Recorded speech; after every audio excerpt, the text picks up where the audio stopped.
Nós lemos primeiro aos Tessalonicenses 4, de 13 a 18, agora nós vamos entrar no capítulo 5. Durante as férias aqui, nós lemos bastante o livro de Tessalonicenses, demos uma oportunidade de ler a primeira, a segunda carta aos Tessalonicenses. O Senhor falou muito ao nosso coração. E a igreja de Tessalônica era uma igreja onde Paulo envia, sim, exortações, mas também o apóstolo Paulo, antes das exortações, ele destacava a qualidade daqueles irmãos, né, e elogiava aqueles irmãos, a firmeza que eles tinham na fé. E era uma igreja temerosa em relação às coisas que viriam. E talvez você não saiba, mas na época dos apóstolos, muitas pessoas escreviam em nome dos apóstolos, como se fossem os apóstolos. Então, vocês não têm ideia de quantos livros de Apocalipse existiam. Não é só o Apocalipse de João, mas as pessoas escreviam como se fosse Deus falando com eles. As pessoas escreviam outras cartas, né? Escreviam aos Tessalonicenses, aos Colossenses, às igrejas, como se fossem Paulo, ao ponto de Paulo dizer, olha, veja eu mesmo, a assinatura é minha, sou eu que escrevo. Porque esse negócio de fake news é muito antigo, né? Já na época deles, já existia esse negócio. E a preocupação ali, a igreja em Tessalônica, e não é só nos tempos atuais, eles diziam, olha, Jesus voltou, ele vai voltar, né? Aquela coisa, ele vai voltar em 1914, vai voltar em 1975, Jesus vai voltar de acordo com o calendário maia em 2006, 2007, em 2009, por aí vai. Quantos profetas do final do mundo nós já não tivemos ao longo da nossa história? Né? Eu lembro de um aluno bater de frente comigo e dizer, o mundo vai acabar em 2012, porque de acordo com o relógio lunar, não sei da onde, da Tasmânia, sei lá da onde que ele falava, vai acabar, e o mundo não acabou em 2012. Aí vem 2013, primeiro dia de aula, eu falei, e aí? Tudo bem? Né? Então, quando nós olhamos para essas coisas, o apóstolo Paulo tranquiliza a igreja em Tessalônica. E o objetivo dele, movido pelo Espírito Santo de Deus, é tranquilizar você também. Que o Senhor Jesus está no controle de absolutamente todas as coisas e nada foge ao controle das suas mãos. Enquanto o mundo acompanha o supermundial de clubes, o mundo está em guerra na Ucrânia, o mundo tem guerra na África, o mundo tem guerra na Ásia, o mundo tem guerra no Oriente Médio.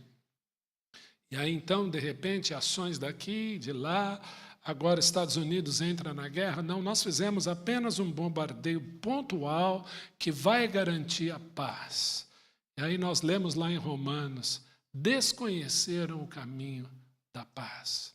E isso talvez, eu não sei quanto a você, mas isso vai assustando, assusta algumas pessoas, as pessoas me escrevem, me ligam, pastor, e aí, está perto, Jesus vai voltar quando? É segunda que vem, porque já está aí, eu estou sentindo que o anjo já está, né, afinando a trombeta, já está ali, né?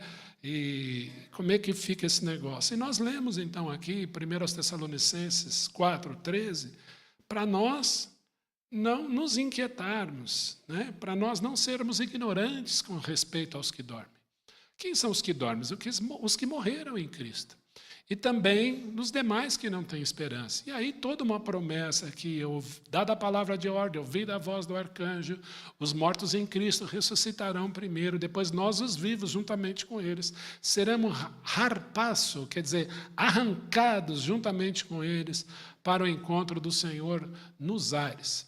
E aí o apóstolo Paulo diz assim, e assim estaremos para sempre com o Senhor. E esse trecho, essa perícope, né? Esse trecho termina dizendo assim, consolai-vos, pois, uns aos outros com estas palavras. Então, tudo que está escrito, primeiro, é para que nós tenhamos informação. Há pessoas que fazem afirmações muito contundentes, muito diretas, né? Está na moda usar a expressão os lacradores, mas sem conteúdo, sem leitura. E tudo que está escrito aqui, primeiro, olha o versículo 13, para nós não sermos ignorantes. E o segundo é para nós termos consolo.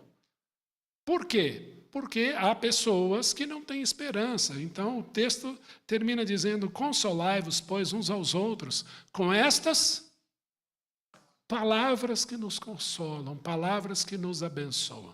E aí nós entramos no capítulo 5 e lemos assim: Irmãos, relativamente aos tempos e às épocas, não há necessidade que eu vos escreva, porque, gente, eu acabei de falar como vai ser.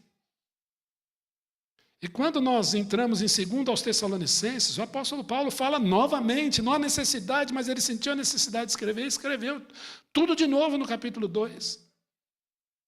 Pois vós mesmos estáis inteirados com precisão, olha aí, que o dia do Senhor vem como ladrão de noite.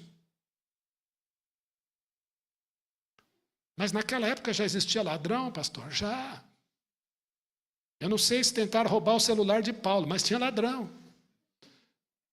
E já tinha ladrão ao ponto de Paulo dizer assim, que o dia do Senhor vai ser como ladrão. É de noite, é de repente. Quando andarem dizendo, o que a humanidade mais clama hoje? Paz. E qual a segunda coisa? Segurança. Quando andarem dizendo paz e segurança, a humanidade está clamando por isso nos dias de hoje, e isso tudo ainda é futuro em relação a nós, e nós vemos acontecer diante dos nossos olhos. Eis que lhes sobrevirá repentina destruição, como vem a dor do parto, a quem está para dar à luz, e de modo algum escaparão. Interessante que o texto diz assim, acompanha comigo a leitura.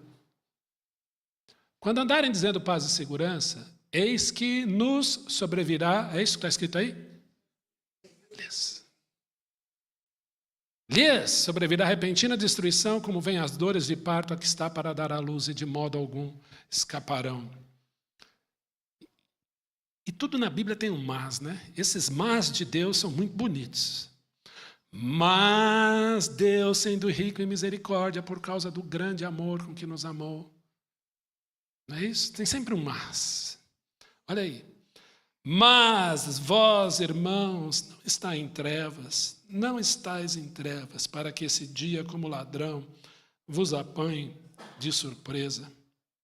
Vocês não estão em trevas. Pelo contrário, vocês estão na luz. Porquanto vós todos sois filhos da luz e filhos do dia.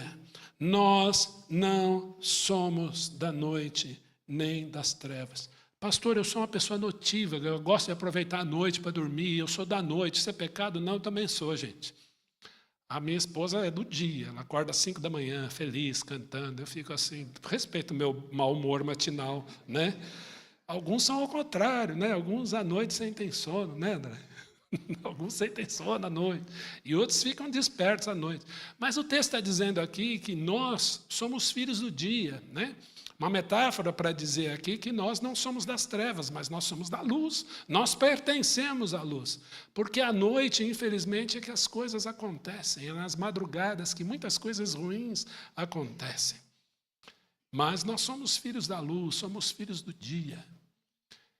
Então, assim como eu, se você se sentir pressionado de noite, preocupado, ore. Essa noite era meia-noite, né? A gente foi dormir, era meia-noite, 1h, 2h. Eu me peguei orando, lendo minha Bíblia, lendo minha Bíblia, pedindo ao Senhor misericórdia, pedindo, Senhor, eu quero que a Tua palavra me console, que traga paz. E nós começamos a orar pelos crentes ao redor do mundo, começamos a interceder por eles, e pedindo paz, A hora que eu falei em nome de Jesus, já era a hora de vir para a igreja de manhã. Por quê? Porque esse é o nosso Deus, Ele cuida de nós. Então, se você estiver preocupado com o que está acontecendo, ore, irmãos, porque nós somos filhos da luz, nós somos filhos do dia. Olha lá, versículo 5. Versículo 6. Assim, pois, não durmamos como os demais, pelo contrário, vigiemos e sejamos sóbrios, sejamos conscientes. Assim, pois, não durmamos como os demais, pelo contrário, vigiemos e sejamos sóbrios. Por quê? Os que dormem, dormem de noite, os que se embriagam, é de noite que se embriagam. Nós, porém, que somos do dia, sejamos sóbrios, revestindo-nos da couraça da fé e amor, tomando como capacete a esperança da salvação. Nós somos do dia, sejamos sóbrios, Revista-se da couraça da fé, meu irmão, e do amor, minha irmã, tomando como capacete a esperança da salvação. É interessante que o capacete da salvação é mencionado tanto em Efésios 6 como é mencionado aqui. Por quê? O capacete protege a nossa cabeça, os nossos pensamentos, e aí que o diabo quer trabalhar na sua vida. Não vai ter jeito, você não vai escapar, né? Não sei não, hein? Já teve esses pensamentos? Porque o inimigo nos bombardeia nesse sentido. Mas a nossa esperança é Cristo. Eu me revesti com o capacete da salvação, porque todo o mérito da minha salvação é dele. Ele que morreu na cruz e pagou o preço na cruz por mim. Tudo é dele, por isso que eu tenho como capacete a esperança da salvação. E quando essas dúvidas vierem, quando essas afrontas vierem, corre para Jesus e diga: Jesus, não é por mim, mas é por ti. A salvação veio de ti, é por amor, é por graça, é pelo teu cuidado, é pela obra da cruz, é porque o Senhor me amou primeiro. Eu estando morto nos meus delitos e pecados, o Senhor me amou antes da fundação do mundo. Que graça maravilhosa. A esperança e o capacete da salvação que a gente tem que tomar. Eu tenho um capacete que eu uso para andar de bicicleta, né? Mário já falou, Timóteo, não pode andar sem capacete, né, Mário? E esse capacete, gente, tem para todo mundo. Não importa o tamanho da sua cabeça, pode ser cabeção que nem eu, ou menos, mas é para todo crente e sob medida feito para você usar. E você deve usar. Hoje eu fui pregar lá na Igreja da Saúde, a irmã do louvor, né, orou por mim e falou assim: Senhor, que o pastor possa municiar a gente com todas as armas. Eu falei, amém, bem alto. Ela olhou assim, falei, somos soldados de Cristo nesse mundo e precisamos estar com toda a armadura pronta e principalmente o capacete da salvação que protege isso aqui, ó. Meu primo me contou recentemente uma história de uma menina e o pai foram andar de bicicleta dentro de um condomínio. Simples, andando de bicicleta dentro do condomínio. E o pai e a menina. E por algum motivo aquele pai caiu e bateu a cabeça. Não deu 10 dias, ele veio a óbito. Dentro de um condomínio. Às vezes nós não achamos, né? Não tem problema, eu vou andar de bicicleta aqui mesmo, né? Não, põe o capacete. Eu ponho até bandana, gente, é chique o negócio. Para proteger a careca do sol, né? E põe o capacete. E espiritualmente, às vezes, a gente não faz isso. Não tem problema não, eu vou só até ali, né? Gente, revestindo-vos da couraça da fé. Efésios fala couraça da justiça, que protege o nosso coração, porque Jesus é a nossa justiça, e a fé na obra dele é a justiça dele imputada em nós. Nós temos a esperança da salvação. Então, ó, coloque. Vamos continuar? Porque Deus não nos destinou para a ira. Gente, eu tenho visto tanta blasfêmia. Eu tenho ouvido nas redes sociais tanta blasfêmia. Tanta coisa contra a palavra de Deus.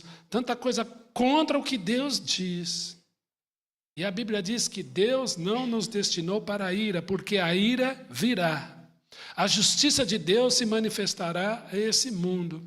Deus não nos destinou para a ira, mas para alcançar a salvação mediante nosso Senhor Jesus Cristo, que morreu por nós, para que quer vigiemos, quer durmamos, vivamos em união com Ele. Quer vivamos, quer durmamos, quer vigiemos, quer durmamos, vivamos em união com Ele. Esse durmamos aí pode ser no sentido de morte, porque o crente morre em Cristo, a Bíblia diz que ele dorme, mas mesmo que você durma de noite, é Ele que te guarda, né? É Ele que te dá o bom soninho. Senhor, proteja meus sonhos, proteja meu sono. Meus queridos, eu gostaria de dizer algo muito importante para você aqui, muito importante mesmo. À noite, quando nós vamos dormir, muitas vezes estamos vulneráveis. Sonhamos coisas com que nós queremos sonhar, não queremos sonhar. Então eu queria desafiar a igreja a você orar pelos seus sonhos. E mesmo que você tenha um sonho ruim, você clame por Jesus em sonho. Sabe por quê? Porque o Espírito de Deus que habita em você não dorme. Então, papais, vigiem o que as crianças estão assistindo. Vigiem que os seus adolescentes estão assistindo. Essas palavras não são minhas. A Bíblia fala, ensina a criança no caminho que deve andar e ainda quando for velho não se desviará dele. Cuidado, porque às vezes vamos dormir, pensamos em coisas, sonhamos com coisas que nós não queremos. E a Bíblia fala que mesmo dormindo, vivamos em união com Ele. Isso é extremamente necessário. O inimigo não está brincando. Então a gente precisa tomar posição, sim. Então, mais uma vez, consolai-vos, pois, uns aos outros, reciprocamente, e edificai-vos reciprocamente, como também estáis fazendo. Eu sempre falo que uma boa crítica, uma boa exortação tem que ser seguida também de edificação. Ressalte os pontos bons, meus irmãos. Olha, aqui está legal, vocês estão... Agora vamos ajustar esse aqui, vamos pegar esse lado aqui e aprumar. Né? Por que isso? A edificação mútua é consolo. É consolo, é paz para as nossas vidas todos os dias. Por que a gente tem aula? Por que a gente tem devocional? Por que tem culto infantil? Por que tem pregação aos domingos? Para fazer isso aqui, consolarmos uns aos outros e edificarmos uns aos outros. Porque o tempo se aproxima. E aí, tem uma série de exortações que eu não vou ler aqui. Né? Desde o versículo 12 até o versículo 24. Sobre oração, sobre admoestação, sobre ânimo, sobre amparo, sobre retribuir a alguém o bem ao invés do mal, nos alegrarmos, nós sermos agradecidos, não desprezarmos profecias, nem apagar os espíritos, abstermos de toda forma de mal, para que o nosso espírito, alma e corpo sejam encontrados íntegros diante do Senhor. Bom, talvez você pergunte, pastor, estamos no fim? Eu fiz aqui uma lista de perguntas que eu gostaria de ler.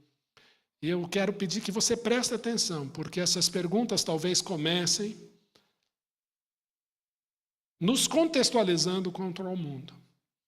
Mas, num dado momento, essas perguntas vão mudar de forma. E eu quero lembrar vocês, em forma de pergunta, algumas promessas maravilhosas. Se estamos no fim, se Jesus está voltando, se haverá o arrebatamento da igreja seguido de tribulação e a volta gloriosa de Jesus com a sua igreja para aqui estabelecer o seu reino? Se o anticristo já está entre nós, ou quem sabe Jesus está reinando aqui nesse mundo, mesmo esse mundo como está? Embora Israel seja menor que Sergipe, a população israelita mundial represente apenas 0,2% da população, ou seja, não seria muito pouca gente para Deus se preocupar e cumprir algum tipo de promessa com essa gente? Para quem Jesus disse, vocês serão odiados entre todas as nações da terra?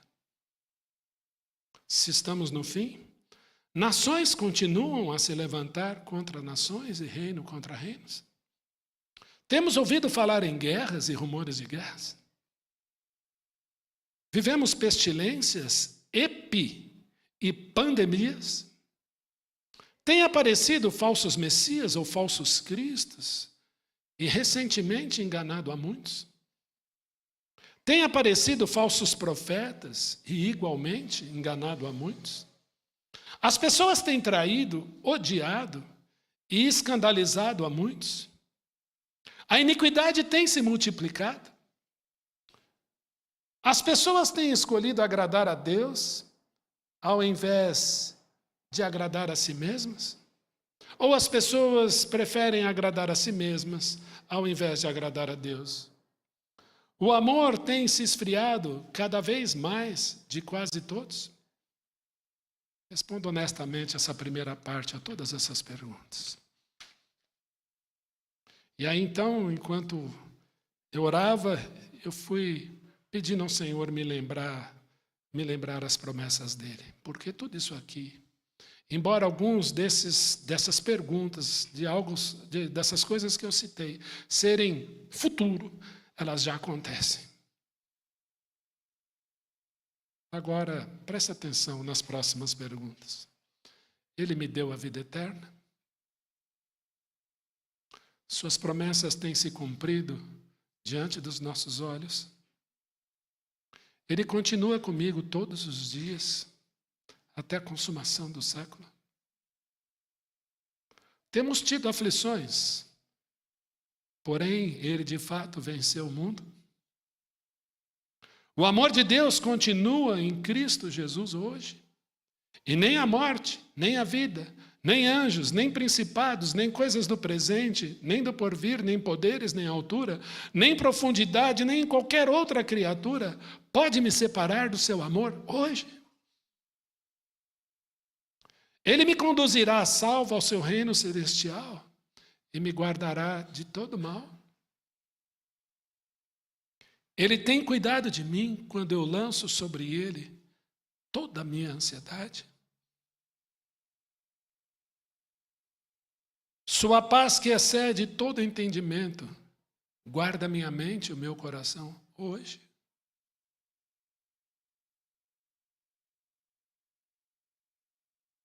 Ele me perdoou de todos os pecados.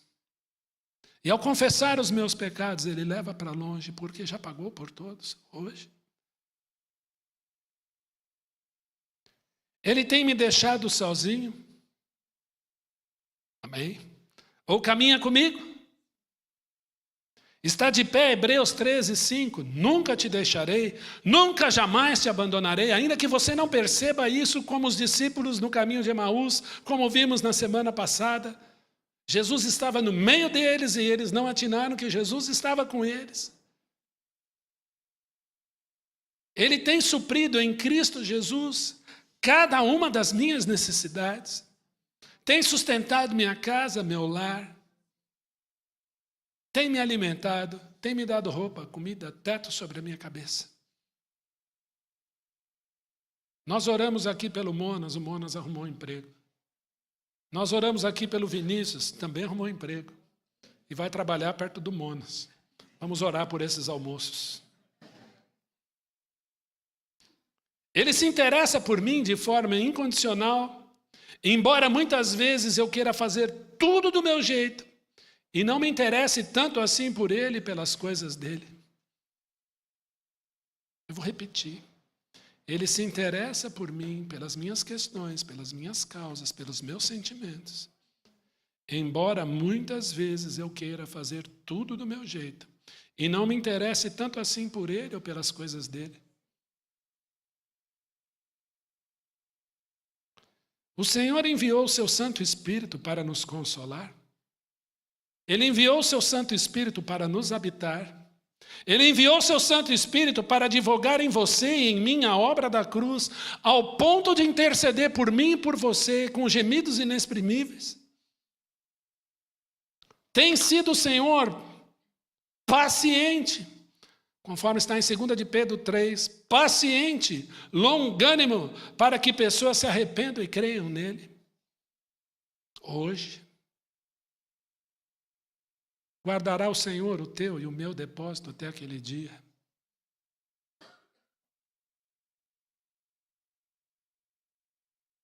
Jesus desistiu da humanidade e deixou de ser o caminho, a verdade e a vida.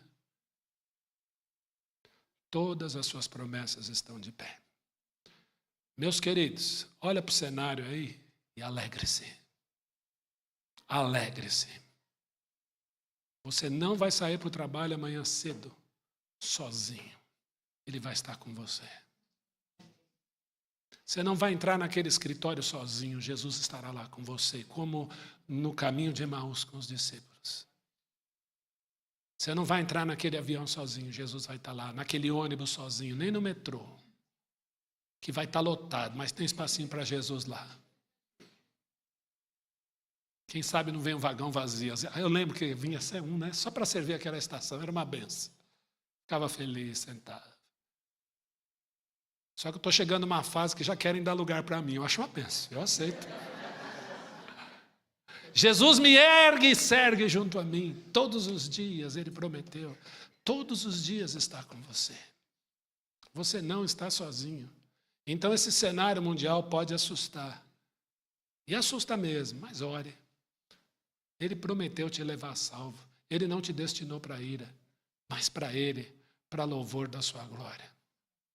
Quando eu olho para o Salmo 139, um dos salmos mais lindos, E às vezes a gente pula algumas partes, né? Porque Davi fala que ele aborrecia aquelas pessoas com raiva, né? Aquelas que afrontavam o Senhor, mas era o sentimento dele. Mas o texto diz assim: Senhor, tu me sondas e me conheces. O que faz a sonda? O que faz um ultrassom? O que faz uma ressonância? Vai no mais profundo do seu problema e mostra. O Senhor é assim, e de forma muito clara. Senhor, tu me sondas e me conheces. Sabes quando me assento e quando me levanto. De longe penetras os meus pensamentos. Se faço a minha cama no mais profundo abismo, lá estás. Se detenho no confim dos mares, ou tomo as asas da alvorada, ele estará lá também. Teus olhos viram a minha substância ainda informe, quando fui entretecida no ventre de minha mãe. Meus irmãos, vou falar de mim. A minha mãe nem sabia que estava grávida, eu já estava lá e Deus me viu. Quando ela desconfiou, Deus já falou: e agora que ela descobriu? Vai se chamar Ion. Orem por ele. E ainda nenhuma palavra saiu da boca dele, eu já sei todas, eu já conheço todas. Que Deus maravilhoso. Então não tema, não tenha medo. O Senhor Jesus está vivo pelos séculos dos séculos. E com todo respeito, não tem bomba, não tem míssil, não tem perseguição, não tem guerra que vai tirar sua paz, meu irmão. Em nome de Jesus, agora, nós temos uma responsabilidade. Pregue Jesus, fale de Jesus, evidencie o Senhor Jesus. As pessoas estão rindo da palavra de Deus, as pessoas estão blasfemando da Bíblia, dizendo que esse livro foi alterado ao longo da história. E nós vimos um semestre inteiro que não. Né, Marcos 1, Marcos 2, Rogério, Antônio, o Senhor não alterou a sua palavra, ela está de pé. Nós ministramos ao coração das crianças que a palavra de Deus é digna de fé. E a criança, na mais sinceridade, na pureza do seu coração, ela crê. E Jesus diz que nós temos que receber a Ele como uma criança. Adolescentes ouviram falar isso, foram desafiados, jovens também. Nosso Deus não é um Deus que brinca. Não é um Deus de fake news que mandou uma mensagem errada e disse no fim dos tempos: olha, eu me enganei, eu não sabia que ia ser assim.